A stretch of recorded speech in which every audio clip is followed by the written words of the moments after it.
ক্ষমতাসীন দল নির্বাচনে হেরে যাবে, খুব পরিষ্কার ভাবে দেখা গেল জরিপে। তখন তারা ইলেকশন কমিশনকে বললো যে আমাদেরকে জেতাতে হবে। ইলেকশন কমিশন রাজি হলো না, বললো সরি আমরা এটা পারবো না।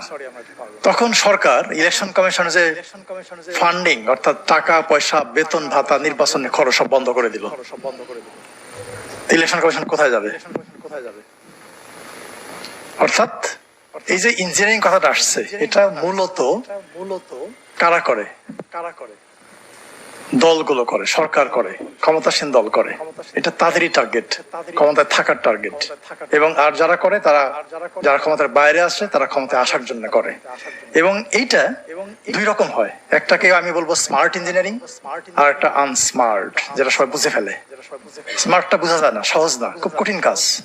যেমন আর্ট নিয়ে অনেক কথা উঠছে, আমি আর ব্যাখ্যা দেবো না, কিন্তু 8 সালে ইলেকশন নিয়ে IRI, ইন্টারন্যাশনাল রিপাবলিকান ইনস্টিটিউট, ওরা অবজার্ভ করে বলছিল best election in the history of Bangladesh. আমি কোট করে বললাম best election in the history of Bangladesh. তারা ঠিকই কথা বলছিল, বাট এখন there are lots of questions about this election. প্রচুর প্রশ্ন উঠতেছে, তাই না?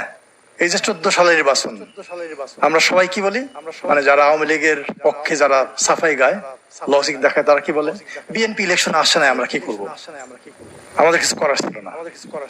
বাট এটা নিয়েও কিন্তু অনেক স্টাডি আছে। হার্ভার্ড ইউনিভার্সিটি এবং ইউনিভার্সিটি অফ সিডনি, ওদের একটা ইন্ডেক্স আছে। আপনারা যারা স্টুডেন্ট আছেন এখানে একটু সার্চ করে দেখবেন পড়াশোনা করার জন্য।